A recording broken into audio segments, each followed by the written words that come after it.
Here's today's In Touch devotion.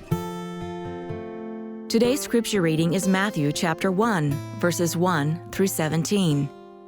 The record of the genealogy of Jesus, the Messiah, the son of David, the son of Abraham. Abraham was the father of Isaac, Isaac the father of Jacob, and Jacob the father of Judah and his brothers. Judah was the father of Perez and Zerah by Tamar.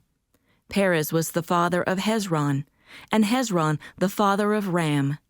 Ram was the father of Amminadab, Amminadab the father of Nahshon, and Nahshon the father of Salmon. Salmon was the father of Boaz by Rahab. Boaz was the father of Obed by Ruth, and Obed the father of Jesse. Jesse was the father of David the king.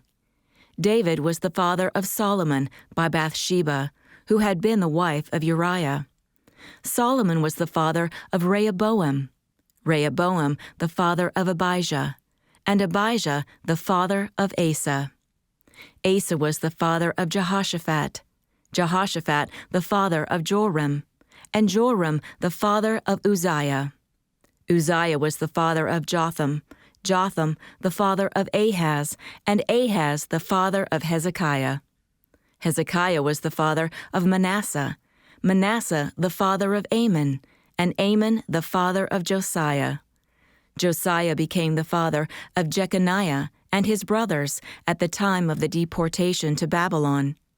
After the deportation to Babylon, Jeconiah became the father of Shealtiel, and Shealtiel the father of Zerubbabel.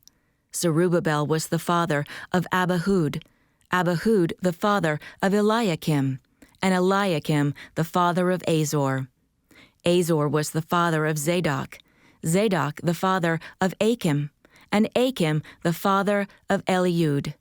Eliud was the father of Eleazar, Eleazar the father of Mathan, and Mathan the father of Jacob. Jacob was the father of Joseph, the husband of Mary, by whom Jesus was born, who is called the Messiah. So all the generations from Abraham to David are 14 generations.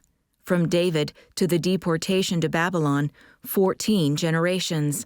And from the deportation to Babylon to the Messiah, 14 generations. Matthew mentions only 5 women in Jesus' genealogy. Each one has a remarkable story, as we'll see over the course of these next 5 devotions through Sunday, May 12th.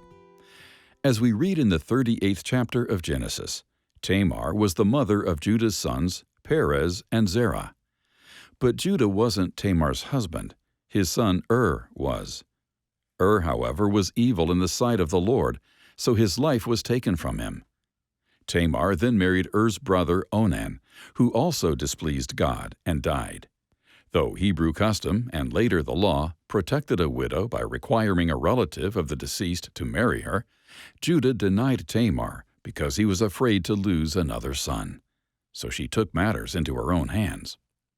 Justice for widows is important in God's eyes. In fact, the writer of Psalm 68 calls him a father of the fatherless and a judge for the widows.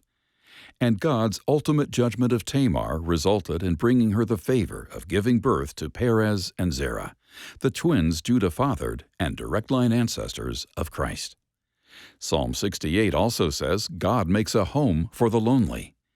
Those of us who are believers should participate in caring for people who are grieving or vulnerable. This is confirmed in James' epistle when he calls the care of widows pure religion. So let's make our churches and homes welcoming places for those who need help.